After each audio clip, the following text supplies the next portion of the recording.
Texas loft. In Austin, I stalled, paused. My eyes crawled to a table. Paralyzed by pairwise dice, then attend to this heaven slice of an angel wrapped in skin. Roll dice and woes of life, love and pride, look at her vibe. What's the meaning of life? One subjective paradise, crystal chandeliers, moments reflected. Often mirrors a pit, clear, grinning from ear to ear. Craving and raving and grain, rekindle the flame. Closer she draws near, stay there. Remove your underwear, shove it somewhere over there. In paradise, we know our purpose. In paradise, we know what our worth is. In paradise, we manifest dreams. In paradise, truth is what you can see. Boom, yes it is. The truth is what you can see. Hello everybody and welcome to this edition of the Unpopular Hour. Of course, I'm your host, Matt Clark, and it is Monday morning, and we're here to celebrate what a great NBA season or postseason it has been. Congratulations on Thunder and sweeping the Grizzlies. Of course, we got lucky that Ja got hurt. Unlucky for him, but lucky for us, because if not, we would be playing tonight in Game 5, 100%. Now, I think it would be 3-1, and we'd be closing them out tonight at Thunderdome or Paycom, whatever we want. I don't even think we have a name for it anymore. It used to be called Thunderdome. I know that because it was like being in Thunder in there when we played. And if you went to home games, you know exactly what I'm talking about. So we got to really change how we do that now. Let's talk about the NBA playoffs, and then the second part of the show, we're going to talk about the Thunder and what happened with them. But first of all, I want to give my condolences to Dame Dollar. Him tearing his Achilles, like I said, that's happened to me before. Dame Lillard, that's happened to me. I've torn both of my Achilles tendons, so I know the pain you have to go through, and that is every bit of 8 months to 9 months. So he's going to miss. Let me see, what is this? April. So he's going to miss the first part of the NBA season next year. I mean, there's no way he's coming back. There's just no way he's coming back before then because, like I said, I've done both, and it's just now technology is a little bit better than it was, 20 years ago when I tore mine. But at the same time, it takes what it takes. Man, it's every bit of an 8-month injury. Angel, what's up? How you doing? What's going on? So it's every bit of an 8-month injury. So I want to say my prayers out to Dame, and hopefully he comes back faster. And all that. I also want to give a shout out to Tyrese Halliburton, which when I saw that thing that he was the most underrated player in the NBA, I was like, who's voting on this? Or overrated. I'm sorry, not underrated, overrated. Like, what the hell? Tyrese Halliburton is overrated? Who says this? Who's watching? What haters is this coming out for? So anyway, but that's the first thing. The second thing is we're going to talk about the Knicks and what happened with them yesterday. That's a foul. Josh Hart fouled him. Dude, if you're a shooter and you go up, I don't care if there's 0.1 tenths of a second. I don't care what the situation is. If you're going up to shoot and you get bumped in air, now did he sell it a little bit? 100% he did. But he fouled him. And you've got two referees, one that's right there on the sideline, so it happened right in front of him, and you have one on the baseline and it happened in front of him. So there's no way that they both did not see it, but they both swallowed the whistle. Now, some people will say that it's because of the simple fact that, they want the Knicks in the playoffs. Well, yeah, they'd want the Knicks in the playoffs more than Detroit. Of course they would. But to me, for what we want to see as fans, we want to see Game 4. I mean, being sorry, going back to New York, tied 2-2. That's what we want to see. And then it's unfortunate for Detroit because that was their 9th straight loss at home in the playoffs. So we do wish they would have won that game. And by the way, Cade Cunningham becoming the second Pistons player ever to have a triple-double in a playoff game behind Isaiah Thomas, who he's not Isaiah. Okay, he's not Isaiah at all. So I'm not even, don't get me wrong, I'm not even trying to go there and trying to make that that connection. He is not him. So, but here's the scores yesterday in the playoffs. The Knicks 3-1 commanding lead, beating the Pistons, and that should have been 2-2. Three free throws at the buzzer. That he hits two of those. They're only down one. And Tim Hardaway Jr. He probably would have made all three, put them up two with .02 or .4 or whatever. It wasn't even a full second, I don't think, left on the clock when that happened. And for them to swallow the whistle, and that just was bad. Angel says these playoffs are either the most intense or blowout sweeps, no in between. It seems that way, doesn't it? But when we go through the playoffs and who's who, and when you look at this, the Knicks are up 3-1, which they should be. They should be 2-2. I'm sorry, that should be 2-2. That game was, I was listening to somebody. I was calling. I heard it was his guy, J Mac. I just don't like that guy, and he does. He says stuff because he understands social media, and he says stuff to get him clicks and get the show clicks. That people talking about it. That's why he says what he says, and obviously it works because we're talking about it. But for him to, Colin Cowherd, I love Colin because Colin will call him out because he's a typical guy of this generation. He really, really is. And it's just funny to me. It's like, how do you not like it? Oh, they're grabbing. Oh, dude, this is called basketball. You can't just be going to you better run some plays. You better do something. Or you ain't scoring. That's the kind of basketball that when I was playing this, I was. You had to be physical, but you had to be skilled enough to be able to make plays, or you're in trouble. So I have zero problems. And the thing that I love about the playoffs is this one particular fact that it is right now. It is physical. But I'm sorry, inside the paint, let them beat the hell out of each other. But when he take a jump shot and you jump into him like that, that's a foul. Call it. I don't care if it decides the series by you swallowing the whistle and then coming back and saying that it's not a foul or that, it was a foul. Well, then you need to do something. I believe that this is one of the situations where if there is a question, you need to go back and review that as a league, some kind of way in the game altering shots. Because remember, what was it, 2 years ago when LeBron clearly got fouled and there was no call, and referee swallowed whistle. You went back and you saw it, and they said, "Oh yeah, there was a foul." Okay, if it's a game decision, this is the playoffs. It's the difference between being 3-1 and basically over, or 2-2. And granted, it's the Pistons. I get it, but come on, man, let's get it right. Lakers or T-Wolves? Well, actually, let's go to the Celtics first, and then we'll come back to these last two. Celtics and Magic, the Magic, they just don't have enough yet. Love Wagner, love Banchero, love those guys. CP Caldwell Pope is doing what he does. He makes and then he misses. That's just who he's always been. Uh, Angel says they definitely should have reviewed that 3-point foul. If they just called it off, it was like before instant replay. Yeah, I agree.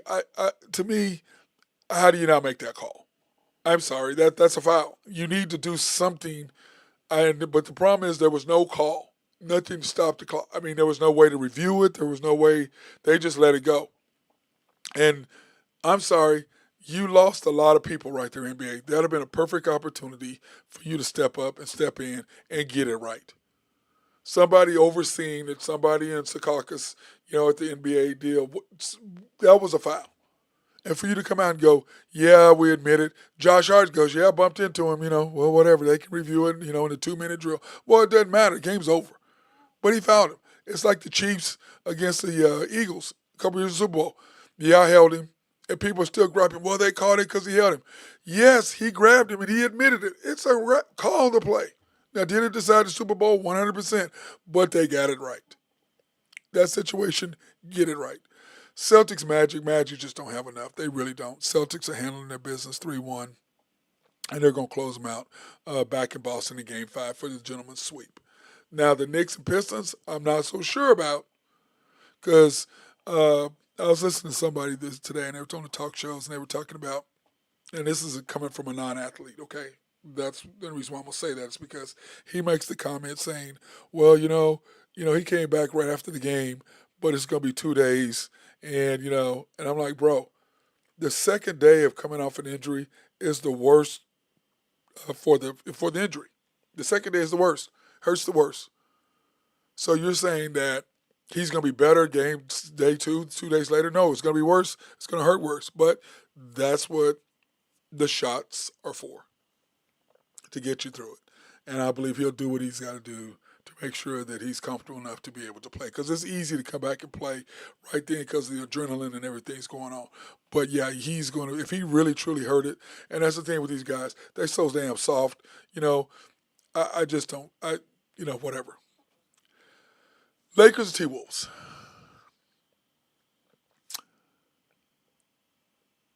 JJ Redick sent a message to Rob Pelinka. Get me some players. Get me some bigs. That's what he did. He sent a message. Get me some bigs. Because Luka has never been able to play defense. Luka is not going to play defense. It is what it is. And he's just not going to. So just go ahead and get him some bigs. And that's what you're going to have to do to survive. Okay? That's what you're going to you have to do that. You just got to. Uh, I don't know if I appreciate the fact that he played 5 players the second half. 5. I don't. I just don't know if. I mean, I understand his reasoning behind it, but man, that's a hard thing to do, to play 5, especially LeBron. Now, here's the difference between the Thunder, between Dagnall and Finch.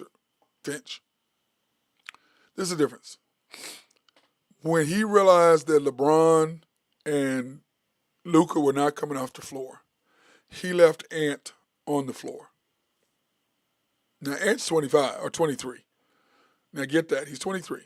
Luka's 26. LeBron is 42. He didn't take him out. Dagnall would have taken SG off the floor. Not the third quarter because he plays the whole third quarter. But he wouldn't have brought him back out the fourth quarter. He would not have done that. But Fitch was like, no. I'm not going to leave Luka and LeBron and not have my best player on the floor. I'm not doing that. Dagnall would not have done that because he believes J-Dub is just as good. That's the difference between playoff basketball and understanding game time situation, understanding flow, understanding playing, and the coach makes a move on the chessboard, you make the same move to counter his move. Dagnall doesn't do that. It's just like the other night when we were going to talk about this, when he took the ball out of SJ's hands and put it in J-Dub's hands. 7 seconds left to up 2, and you're going to take it out of the best player's hands, and and the guy you like hasn't shot 1 free throw, and the game's on the line. Anyway, we'll get into all that here in a minute. But I like the move that he made because what happened is Ant-Man went off in the fourth quarter. He's young. He's in shape. He's motivated because last year he put out KD. This year he wants to put out LeBron and Luka. And you can just see him being all giddy. Now, Game 5, I believe that the Lakers are going to come back and win Game 5 in L.A. I don't think that they can go do that. But, once again, here's Julius Randle stepping up and doing Julius Randle stuff, which I've never seen Julius. Now, granted, he doesn't have to worry about being the focal point. He being the focal point of the defense. He doesn't have to worry about that because that's what Ant is. Ant's the focal point of the defense, which allows him to be a little bit more freer and free up. And I'm going to tell you this. It doesn't matter what team it is. When your big dog is rolling, especially at home, it allows everybody else to relax and play. And with Ant-Man rolling the way he was, that allowed the guy that we love, we appreciate, but we do not like, Nas Reed, to do what Nas Reed stuff does. And we know what it is because he does it to us. You got McDaniel doing what he was doing. DiVincenzo making shots, Randall making shots. So yes, Angel, Randall and McDaniels have been great this playoff series. 100% they have. And then Nas Reed is just doing Nas Reed, and he's just the same simple guy he's always doing. I mean, yes, they are, but Nas Reed is the guy. Now, this particular series, I agree with you that McDaniel and Randall have been the difference. And Nas just does what Nas does. And Ant is doing what Ant does. But that's the difference between Dagnall and and Finch. Is that Finch is like, okay, I see what you're doing, JJ. We're gonna be right there with you. You gonna keep both those guys out there. I'm not taking my best player out of the game. If you're gonna leave your two best players on the game, I'm not giving you an advantage by putting my best player on the bench so that I can do my rotations. I'm not doing that. So that's the thing, and that was the difference. That's the one thing I noticed. But JJ Redick, he went all in, like playing poker. He went all in for the second half. And LeBron paid for it, and I mean, they paid for it at the end simply because they couldn't do it. They couldn't get it done. So uh,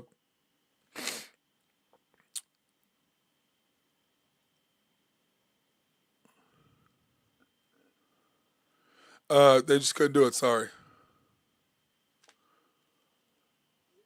And to me, I understand the gamble. He doesn't trust Connect. He doesn't trust the bench players. He clearly doesn't.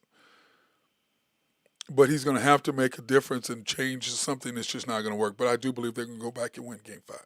So that's kind of my analysis for that. But that being said, that is the difference. That's the difference between the two. Okay? That's the difference. Because the simple fact is this.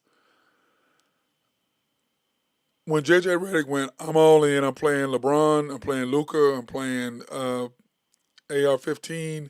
I'm playing Hachimura. I'm playing him the whole game. We're going to go, this is what we're going with. And that's what he did. And they had a lead, but yeah. No way Don Connect isn't better than Gabe Vincent. I'm with you, but I don't understand. I don't get it. I really don't. I don't understand that part of it all. I agree with you 100%, Angel. Don Connect, but once again, Gabe Vincent plays defense. Don Connect doesn't. So that's why he went with the way he went with. I understand what he was doing. Because Gabe Vincent can knock down threes. So Don Connect is a way better shooter, and he's taller, but he's not as good a defensive player as Gabe Vincent is. But that's kind of what I went through. But to me, what the T-Wolves said was, okay, we're going to go at them. We're going to Ant-Man just got going, and then Randall got going, DiVincenzo got going. You have the big man inside on defense, and they're better defense. McDaniel playing defense. They're just a better defensive team than the Lakers, and it showed. Because what we always said, defense, defense, defense. What do the Knicks have? They play better offense, but the Pistons are just young and don't know what the hell they're doing yet. They just don't. They should be 3-1. It should be 3-1 them, or minimum 2-2. The Celtics is way better than the Magic. They're just not ready and don't have the depth. When I look at the Rockets and Warriors, the Warriors are not better than the Rockets, but as I said at the beginning of the series, the problem with the Rockets is they've just got one guy that's consistent, and that's Şengün. Jalen Green, in 2 games of the loss, he's had 8 points and 9 points. They've lost both of those games. Game he had 30, they won. And I said that. He's the guy. If he's not scoring, they're not winning. Now, granted, it was his first road game, and I understand all that, and that does matter. It is different playing on the road, especially in the playoffs. It's a whole different animal. It's way more physical, which is fine because they're playing defense, they're grabbing. If I see one more damn video on Steph Curry getting grabbed, get over it, all you little punks. This is the playoff basketball. You got to play through the grab. You got to play through the holding. You got to play through the pushing. You got to play through the physicality. It's okay. You can do it. It makes basketball. That's when we played with myself, the commander. That's how it was with us. Nobody cared about that. Long as you weren't doing anything dirty to me to hurt me, I'm good. You want to grab me? Fine. Guess what that means? I can grab you. You want to push me around a little bit? Guess what that means? I can push you. I'm okay with that. So whatever you're doing to me, I can do to you. It's okay. And the more physical you are, the better it is for you to be able to make plays. The easier it is for you to make plays. 100%. So I love this kind of basketball. The players look like they mean more. It means more to them because they understand. When it's physical, you have to play harder or you get embarrassed. It is what it is. That's why I tell people all the time, hey, go to the hood and play a little bit. Go over to Mitch Park. I mean oh my God, Pitts Park. Go down to Douglas Center. Go play. You think go over to Woodson. Or it's the Williams, I guess it's Williams now. You go over to Johnny Williams' place downtown by St. Anthony's. Go to Woodson Park on the south side. I promise you, there's some guys who they hood, they're going to smell like weed and smell like they just drank a 40, but they will bust your you-know-what if you don't come to play. That's what this is. And it's okay. And when you look at what Steph Curry is doing, despite of the physicality, they had to get that win. And they went out and did it. And for Draymond to crack on Jalen Green, he goes, now you go paint your fingernails. And I don't understand the fingernail thing. Like, I used to, before COVID, for 20 years, every other week I went and got my manicure. For 20 years. Until COVID hit. Maybe it was 25 years. Dudes be in the open gym playing defensive back. That's what Angel says. Yes, they do, and it's okay with that. What I would love to do is go to the hood and play. And I wouldn't do it a lot, but I'd go to the hood and play because I still had to make sure that me being me, you have to go there to get their respect. You get the respect of the basketball players out here. But the real respect comes from you going to the hood and them wanting to play against you so bad and you bust their ass. Okay? And for Draymond to come at him like that and laugh at him, he basically made fun of him because he's old school. And like I said, when I used to get my manicure, I would, she goes, oh, put on some clear whatever. I was like, I did it once. I was like, oh, no, take that. I don't need my nails shining. And I did one time do the ring finger with green for St. Patty's Day. And I was dating someone at the time, and so I did green on this to let, I was dating, so it was kind of like, oh, look, I got my fingernail painted. Well, I didn't know there's a difference between shellac and regular paint when they just put the little clear polish on it. I didn't know the clear coat or whatever. Did not know that there was a difference between shellac. And, of course, the girls at the salon all laughed, and they were like, oh, yeah, Matt, you can just get some nail polish and put it right off. Okay, cool, let's do this. If I don't like it, I can just do that. Yeah, you can't do that to shellac. You can't do that to shellac. So I did paint my ring fingernail because I was dating somebody, and I'm out. It's just the nail polish thing. I'm like, Caleb Williams did that. I'm like, what are y'all doing? And for him to be able to do that, I think is funny. Let me see. Angel says, yep, you also got to learn to ignore the shit talking when you get used to it. Yeah, you get used, dude. I got used to this shit talking a long time ago. That's nothing. You go to the I may or may not have talked a little trash in the past. Okay, I did. Okay, I did. I have no problem with trash talking at all. I have no problem with the fans talking trash to me. Just don't bring my mama into it. Don't bring my kids into it. Whatever you want to say about me, hey, say whatever the hell you want to say. And if they want to go off on him about his nails, shut him up. Wear fingernail polish and bust him. Now, I don't know if you can do that in a game. I don't know if the NBA allows males wearing fingernail polish. I would say no.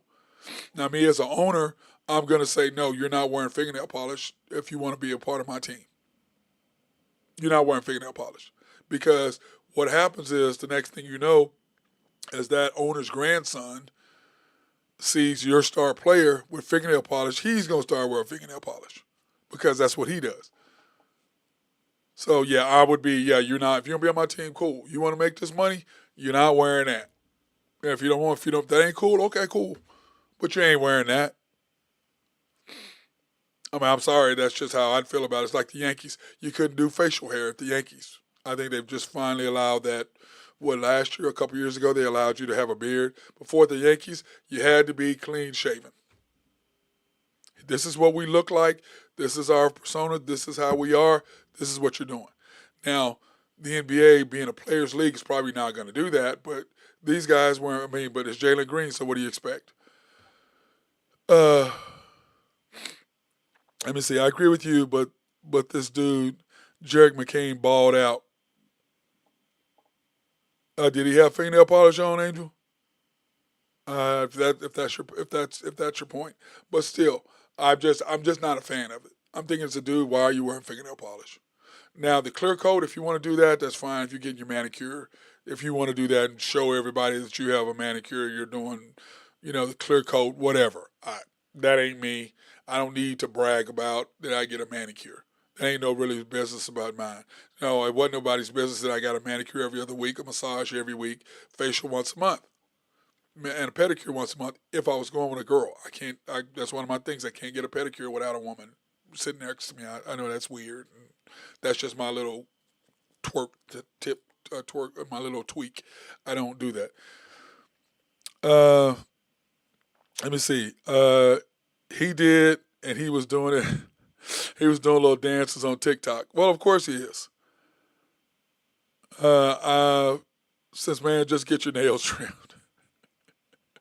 Yeah, I mean, to me, I love getting my manicure, trimming my nails, getting my follicles done, sticking my hand in a little still. And they put the wax all over your hands, and then put the glove over it, and then put it in the little heater. Man, your hands felt fantastic, and I did do that. And a massage once a week was fantastic. The facial once a month, I think it just helps, your face. But that being said, hey, everybody doing what they do. It's like these guys wear dresses. Like we were talking about Russell Westbrook wore a dress to a skirt to the Met Gala. Whatever, man. Whatever. We know what you're trying to say, or maybe we don't know what you're trying to say. I don't know, but I'm not wearing a dress anywhere under any circumstances. Now, a friend of mine wears a kilt, which is the skirt, but what the Irish men wear, they wear the kilts. I have a friend that does that. Now he wants to do that, cool, whatever. But I'm not. That's not my thing. Oh man, let me get you a kilt. You can wear it for St. Patty's Day, bro. I'm not wearing a kilt. I have another friend that thinks it's cool that wears a kilt. He ain't even Irish. He just wearing a kilt because he saw to be different and to get attention. Dude, I don't need that. But whatever you want to do is what you want to do. Period. Okay. That's all I can say to that. We'll take this opportunity to thank our sponsors, SRB. If you have needs for engineering, surveying, or planning, hit our guys up over there. My guy Mark Long will take care of you, especially if you have a water treatment plant or in your city or county. Okay, do that. Those guys will make sure that you have clean drinking water. And also, I want to give a shout out to my man for being recognized by the OU engineering department as a civil engineer, one of their best ever. So I want to congratulate for him being recognized by the OU civil engineering department, or the OU engineering school, I guess is what it is, for being one of the best civil engineers in the state of Oklahoma. And anyway, congratulations to my guy Mark Long for that. Way to go, brother. Oak Grove Trucking, if you have needs for dirt, rock, or sand to be moved, hit my guys up over there. They love to take care of you. YNB, family owned and operated since 1912. They are the bank that makes things happen. Been equal housing lender, member of the FDIC, proud sponsor for us to go out and support women, minority, and black-owned businesses in the OKC area. You can pre-qualify online at www.ynbok.com. That's www.ynbok.com for more details. Or you can go into one of their 5 locations, the main bank at 401M, 66 steps from historic downtown Yukon, Oklahoma, which we were at last Friday. Had a great time over there hanging out with my producer, not executive producer Nathan Taylor, but just a producer. There at the main bank, 66 steps from historic downtown Yukon, Oklahoma. YB East, which is off the Parkway and 66 at 39th Expressway. And by the way, Carolyn Henthorne, where were you? Sable Henthorne, where were you? Y'all were nowhere to be found. Where were you guys at? Didn't see any of y'all there. Okay, y'all all were gone. What's the deal with that? Oh, and Trina, yeah, you think I was gonna let you off the hook? Nope, Trina, you weren't there either. YB East was off the Parkway and 66 to 39th Expressway. YB Mustang, 218 North Mustang Road. YB Parkway, which is off Garth Brooks and I-40, just south of I-40, right in front of the hospital. Can't miss it. And then, of course, YB People's located on 23rd between Rockwell and MacArthur. And then, of course, the House of Creed, handcrafted since 1760. And it's right there in Dillard's and Penn Square Mall. In fact, we did our live stream there on last Thursday. Had a great time. And I will say this, guys. I had several people come up and ask me about their cologne, talking about how much they loved it. And I was like, man, they go, well, what about samples? I said, well, I'll tell you what. If you will go in there to Creed and tell them that you heard about them on our show, they will give you free samples for you to try out, for you to figure out what you like, what smells good with you, because a lot of times different when you put a perfume or cologne on your body because of how you are, it changes. It's a difference. So go by, get a couple samples, tell them you heard that Matt Clark sent you there, and get hooked up, okay?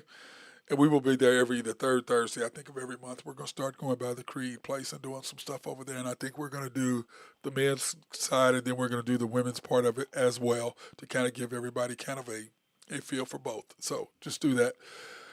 Or you can go to the Woodlands Hills Mall in Tulsa. In fact, we need to go to the Woodlands Hills Mall. I need to talk to Tanya and figure out when we can go up there, because I need to go up there to do a show anyway. Probably on a Thursday, maybe. Go to Tulsa, go to the Woodland Hills Mall, and do a show there. Plus, I like going to Tulsa anyway. That's just kind of an excuse to get up there. So I may do that as well. Or you can go to Town East Mall in Wichita, Oak Park Mall in KC, Missouri, Park Plaza Mall, Little Rock, South Plains Mall in Lubbock. Oh, I can go to Lubbock and see my goddaughter. Oh, see Courtney. Go and see her. That would be a good idea.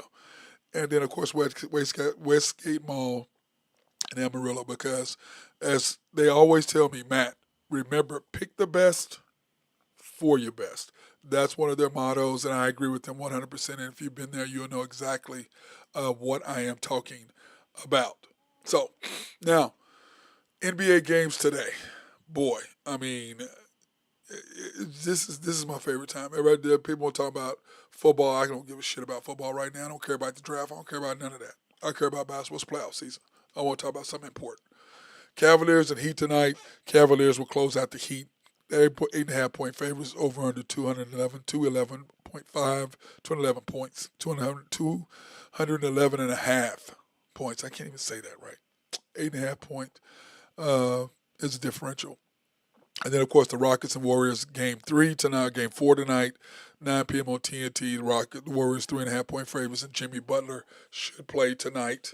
Is a possibility. He practiced the other night. But, I mean, the way I look at it is, do you really need him? Do you really, really need him? Do you want to take a chance on bringing him back a little early? Or, let's say, if you go back and you don't play him tonight, give him 2 more days of rest. And even if it is 2-2, you have go there, win game 3, give him that rest, because that's important. I just think it really is, because he's got to be healthy for the next round, which means they will be playing who? Thunder up, baby. That's who they be playing. So Warriors 3.5-point favorites over under 202.5 points.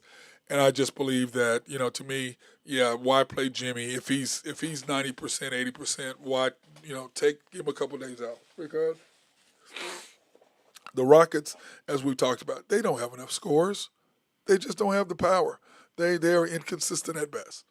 That's the biggest problem. They've got one consistent guy in that Şengün who was an all-star. Jalen Green is ridiculously talented, but who knows which Jalen Green you're going to get. You're going to get the Jalen Green that's going to score a bunch of points. You'll get the Jalen Green who's going to be non-existent and score 8 or 9 like he did in both of their losses. I mean, which one are you going to get? You're just not going to know. You really are not going to know, and that's the problem with him.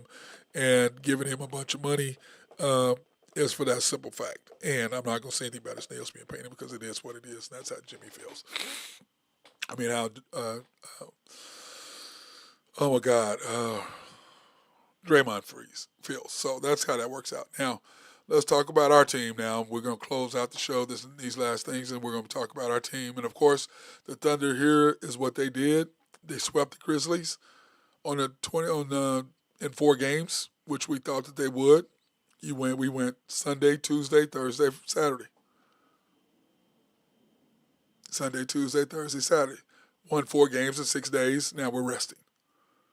Let me see. Angel says if the Warriors get Jimmy back, it's over. I agree. I agree with that, Angel. But my point is, do you want to bring him back now with him not fully healthy? Because remember, you get no rest if you go ahead and you win tonight, which is what this is Monday. You turn around and you close them out Wednesday. Then you have the Thunder on Saturday. So do you after a couple of days rest? Is that what you really want, or why don't you rest Jimmy? One more night, we'll give him 2 more days of rest, then bring him back for Game 5. Because if you don't win, it's 2-2. If you do win, it is it's 3-1. You close him out for him being ready for Game 5. So that's kind of how I look at it. I mean, don't rush him back just because. Because remember, who knows what the hell they're going to do. Plus, your guys are at home, which means that who's going to be scoring? That guy that the Lakers should have had, the former OU player, hey, he's a shooter. He's a shooter. So we'll see how that works. Here's the Thunder game. Of course, Saturday night, the Thunder closed them out 117-115. The Grizzlies 12 of 31 from 3. We were 7 of 36 and still won by 2. That's why we only won by 2, shooting a bunch of threes. Then, of course, they outscored us 46.3 for them, 43.6 for us. Isn't that weird? 46.3, 43.6. Just move the numbers around. But they outshowed us. Out-rebounded us, too, by 18, which hasn't happened before. Okay? Pips points in the paint. We outscored them 54-40, which is about what we give up. 40 points a game is about what we give up in pips. Turnovers 21-8, and then 30-19 bench scoring. And when you look at the overall stats, here are the overall stats. Chet, he was a -3. He was a -3. The only person -3 are the starters. 11 points, 2 rebounds, 1 assist, 2 steals. Once again, what have we missed Chet? Blocking shots. And Chet is just ridiculous at that. But 3 for 9, 0 for 4. Did not play well at all in Game 4. J-Dub, 38 minutes. Same amount as SGA. This dude's going to get a speed, I'm telling y'all. I know y'all like him, but I'll talk about that in a minute. J-Dub, 23 points, 4 rebounds, 5 assists, 1 turnover. Isaiah Hartenstein, 11 points, 12 rebounds. Nice double-double for him. So at least one of them was grabbing rebounds between Chet and Isaiah. But Chet needs to have more than 2 rebounds, especially in 29 minutes. But he was ridiculous on the defensive side, blocking shots. SGA, 38 points in 38 minutes, 13 for 24. Now, he started out, remember, 7 for 7. So then he goes 6 for his last 17, including 1 big basket, okay? 1 for 4 from 3, 10 for 13 from the field, 5 rebounds, 6 assists. But when you had to close it out, what did he do? He made his 1-3 when he needed it. And then, of course, we go up 5 on that nasty step back one-on-one that only he can do. So, great job by him, +2. And then, of course, Lou Dort, 4 rebounds. Congratulations on Lou, finishing 4th on the defensive player of the year. He has finally got some credit, and it's simply because we've been getting more airtime. We all believe that he should have gotten more recognition in the past, but the reason why he does not win is because he is the Russell Westbrook of defense. He plays 100%. He just doesn't play smart at the end of games and realize what you can and cannot do, and we've seen that over and over and over. K-Rich and J. Will, once again, why are they playing? 4 minutes, 2 minutes, why are they playing? Oh, well, let me give them a break, bro. It's playoffs. Playoffs. You can't give away possessions. You can't give away possessions. It's unbelievable. Alex Caruso, 28 minutes. Caruso is he's ridiculous. He's ridiculous. Isaiah Joe made some huge threes for us. 11 points for him, 3 for 6. Love that. But like this, of our 7 threes, he made 3. Aaron Wiggins, 15 minutes, 0 for 3 from 3. Gave us a better defensive end, a defensive show. I have no problem with that. Kaysen, he's just getting better, guys. Even though he was 2 for 8, 0 for 3, I just really, really, really, really, really, really like him. And then when you look at this is the shooting percentage from the year is the one on the left. On the right is the playoff shooting percentage. Okay? Remember at the very first game, SGA was the 4th leading scorer. It was Wiggins, J-Dub, Chet, then SGA. But everything has come back to its natural order. SGA 27%, 27 points a game, 40% from the field, 25% from 3, 90% from the line. And can I say this? You're a coach, and I had a guy because we did the show at Cats. I have this guy, and I was talking to, and I like him. And I told him, I was like, I didn't get that. And he goes, well, I'm okay with that. I said, you're okay with it being a playoff game, us getting a chance to close them out, up 3-0, 7 seconds left, up 2 points, and you let J-Dub shoot the ball. He's shooting 60% from the free throw line. He hadn't shot one free throw all game long. SGA shoots 90% and has made 11 of 13, and you're okay with J-Dub shooting those free throws. And he goes, yeah, because he's trying to get him into, I said, once again, this is the playoffs. He goes, well, I wouldn't care. I said, so you wouldn't care if we lost? He goes, no, it wouldn't have mattered. So you want to play an extra game that you don't need to play, that somebody can get hurt, because you're trying to give J-Dub an opportunity to be under pressure and shoot a free throw to win the game instead of giving it to the best player, the MVP of the league. And I said, I can tell you this right now. He is the only coach out of 30 teams that would not put the ball in SJ's hands. He's the only one. The only one. Like I was talking about Chris Finch and what he did with Ant Edwards. Oh, you're leaving LeBron and Luka in the game? I'm leaving Ant-Man in the game. He would not have done that. And then, therefore, the Lakers would have been able to take advantage of the Thunder because they left their best players on the floor, and he took his best player off because he believes his guy with the most upside, who's going to be his best player, is J-Dub. It's insane. It's insane what he thinks. It's insane. He is not as good as him. He's just not. He's a very good player. I like him a lot, but you can't put him on the same level. But he does. It's going to get us beat, and it just drives me crazy. It drives me insane. J-Dub, 23.3, 54% from the field, 28% from the 3, and 60% from the line. Once again, there's no explanation to me. What are you doing? This is the playoffs. We're closing them out, and you're going to put the ball in J-Dub's hands.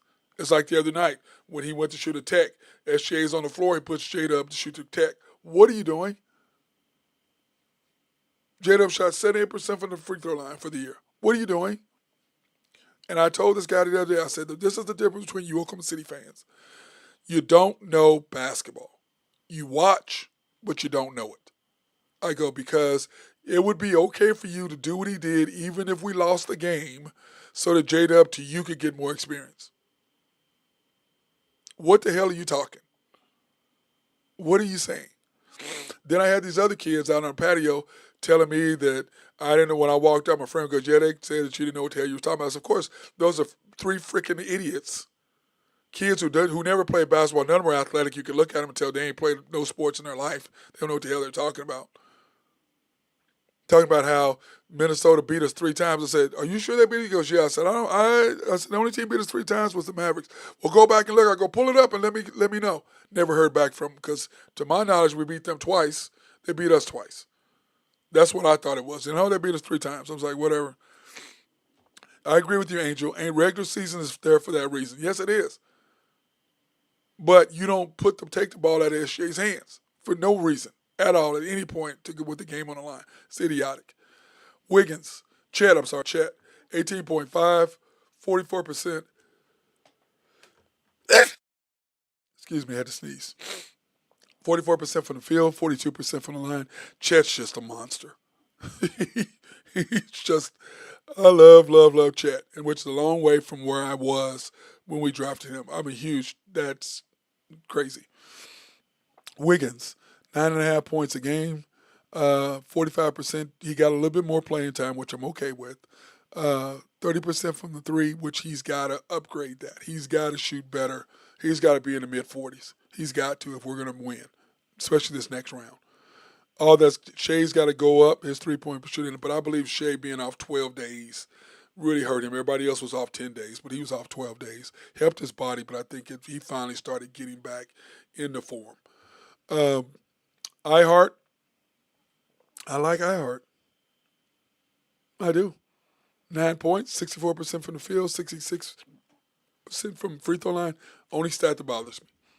But then at the end of the games, we're playing Caruso, not him. So, okay. Isaiah Joe, 8.5 points a game, 52 from the field, 42 from three. Like that. Love both of those. Both of those numbers from Isaiah Joe. If he does that, like I said, if SGA is balling, Isaiah Joe is knocking threes, and Dort is knocking threes, and you can see Dort at 26%. That's got to go up. Caruso. How do you not like Alex Caruso? I mean, how do you not like the guy? I love the guy. Caruso, 7.3 points per game, 45.5% from field, 38 from three, 66% from the free throw. He's got to update that. Him and Dort both. Dort, 6.5 points, which I don't care. 30% from the field's got to go up. 26 got to go up. Both of those. Kaysen, 4 points a game, 41% from the field, 25% from three. That's got to go up. That's got to go up. So when you look at this roster, those are the guys that have to play every game. That's where it's a little celebration. There's a separation between that. SGA, J-Dub, Chet, Wiggins, iHeart, Joe, Caruso, Dort, Wallace. That's your 9. J. Will, Mitchell, and K. Rich. The only one of those I want to see really is I think A.J. Mitchell needs to play in the second quarter to go with that group because having J-Dub, Kaysen, Caruso, Wiggins, and iHeart on the floor, none of them are ball handlers. You can't get into your sets, which is why we're struggling. And to me, that's the one thing that bothers me about what the Thunder are doing is that stat right there. Okay? That stat right there just seriously bothers me. Because if you want to win, guys, it's not rocket science. It's not rocket science. Okay? Here's the bracket as it stands currently. Okay? Here's the bracket as it stands currently. You're talking about the playoff bracket. This is what it looks like, okay? Thunder are sitting there waiting on the winners of the Nuggets and Clippers series tied 2-2. And by the way, everybody's talking about what Joker did. He had a horrible, there are 2 losses. He had Aaron Gordon wide open in the corner. He took a bad fadeaway shot air ball. Yesterday, he took a spin move fadeaway from 30, or Saturday, I guess it was, and got bailed out by Aaron Gordon. Now, the question is, as Thunder fans, who do you want to see? The Nuggets or the Clippers? To me, I don't care. I think we beat either one of them. I think we beat the Nuggets in 5 and the Clippers in 6. I think the Clippers are a tougher match for us simply because they have more defenders on the wing. Between Powell, between Jones, between Kawhi, those 3 out there, and even Batum can play a little bit defense, but those 3 right there are devastating 3-wing defenders. So I think we would struggle with them more. Oh, God, no, the Aaron Wiggins buzzer beater dunk. Yeah. And that saved them from the series being 3-1. Okay? From being 3-1. So I'm not afraid of either one of these guys. I really don't. I mean, I think we're going to, like I said, I think we beat the Clippers in 6. We beat the Nuggets in 5. Because the Nuggets are just not deep enough. And what they're having to do right now just to get past the Clippers, what the Clippers are having to do just to get past the Nuggets, this is why I didn't care about this matchup. Simply because I knew, that's why I wanted us to be in the final, because I knew this matchup right here, they're going to beat the hell out of each other for 6 games. They're going 6 games. And they're going to beat the hell out of each other, maybe 7. And then when they play us, guess what we're going to do physically, defensively? We're going to beat them up. That's why, to me, the playoffs are so great because of the simple fact of it's more physical. So it being more physical plays in the favor of the Thunder because we are what defensively? We are physical defensively. Offensively, we've got the best one-on-one guy in the game. And then we've got guys who can knock down shots. And as long as SGA is doing what he's doing, it's going to be easy for us to go through. That's what I believe. I believe we're going to get through the West. Now, when you go down to the Lakers and Timberwolves, I believe that the Lakers probably, this series is pretty evenly. But at that same time, the Lakers should beat the Timberwolves. Okay? But him taking that chance and doing what he did by playing those 5 guys the second half, LeBron had scored 0 points in the fourth quarter. He had no gas. He had nothing left in the tank. So that's kind of how I look at that. I think the Timberwolves closed them out. I think the Lakers have too much pride to lose in LA. I think it goes back to them and they go in 6. Warriors and Rockets, I hope the Rockets win tonight. I don't think that they will, but I hope the Rockets win because this is how I look at it. Like I said earlier, I don't think Jimmy Butler should play. I would sit him out just to get him that extra rest because if he does play, then 2 days later he has to play again for Game 5, and you win that, then you got us in 3 days later. So why wouldn't you give him an extra couple days rest? Go ahead and play him in Game 5 on what would that be, Wednesday? Game 5 Wednesday, play him then, and then then after that, you'd have to play the winner of that, and then they'd see us. Because I can promise you, I think the Warriors have a better chance beating the Lakers than the Rockets do. But the Rockets I don't believe, can beat the Timberwolves. I don't think that, and that's fine. Us playing the Timberwolves, to me, the teams that scares me the most, as I had said, are the T-Wolves, the Lakers, and the Warriors. Those are the teams that scare me the most of us not getting there, any of those 3 teams. On the flip side of that, Cavaliers, the Heat, it's the Heat. They just don't have any weapons at all. Pacers and Bucks. Pacers were much better than the Bucks. We thought that from before. Halliburton, I think he's more disrespected than Jason Tatum is. Knicks and Pistons, that series, that's a travesty. It just is. How do you not call that?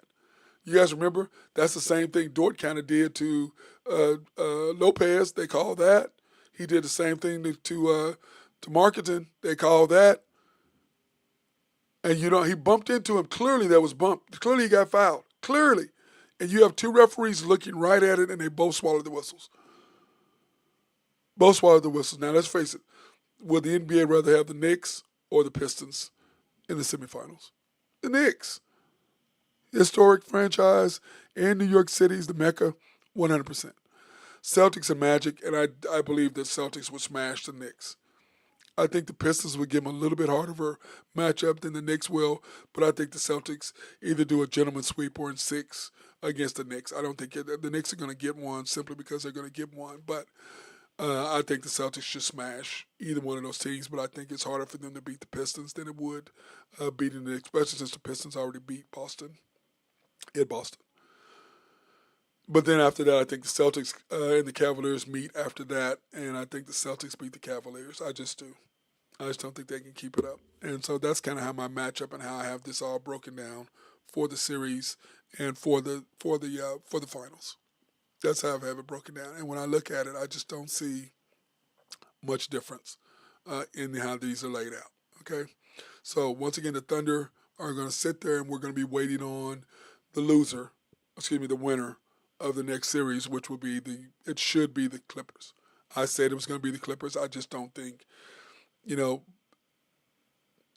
problem with the Nuggets, they just don't have a bench. They don't. And I just don't know if they can keep up with them playing this many guys, I just don't think they can do it. I really don't. But that being said, I'm excited about what I'm seeing thus far anyways. But I just don't think they can do it. I really don't. I just don't think it can happen. But I'm excited about the playoffs. I'm glad people are watching. I'm glad everybody else is excited about seeing it. And like I said, this is what I love, the physicality of it. And I know the draft, and I know we talked about that on Friday. I'm done. Glad Tour made it to the Cleveland Browns, even though you could tell they weren't really excited about it. But Dylan Gabriel, Shador is a way better player than him. Now, granted, all that other stuff you got to deal with, but come on. Great stuff. It's ridiculous. But I'm glad he made it. I'm glad he got drafted. I think he's gonna motivate him to go to another level with Cleveland. And by the way, Cleveland, you're not gonna win what you got. Joe Flacco, really? Dylan Gabriel, really? Kenny Pickett, really? Nonsense. Anyway, that being said, thank you, Angel. Yes, it is a great playoff so far. I'm excited. I know you guys are excited. I'm excited about tonight to watch the games tonight. So that being said, hey, everybody, go out and enjoy this day.